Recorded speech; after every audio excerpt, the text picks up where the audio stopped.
امریکا داخوازە ئاشکرەکردنا ڕەوشە گرتیین سووریین دزندانین رێژیما سووری دەکرد. بالۆزە ئەمریکا دنەتەوەنیە گرتیدا لیندا تۆماس دەڕۆنشتنەکە تایبەتدا دەربارەی مافێن مرۆڤان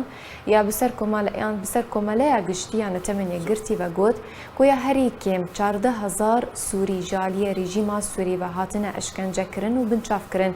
بالۆزە ئەمریکا دنەتەوەنیە گرتیدا گوت ژی و رێژیما سووریە دبنچافکردن و ڕەباندنە وڵاتیان سووریدا یەن بێگونەح ji zarok ji jinan û yên temen mezin pizîşk rojnamevan û kesên mafnas û endamên rêxistinên mirovî de berdewam e.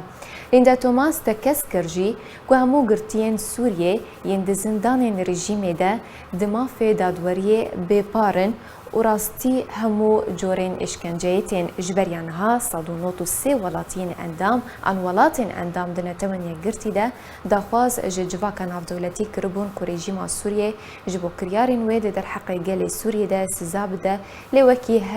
her car Rusya ku piştevaniya rejîma Sûriyê dike mafê vîto bikar anî û ew projeyên sizadana rejîma Sûriyê rawestandin.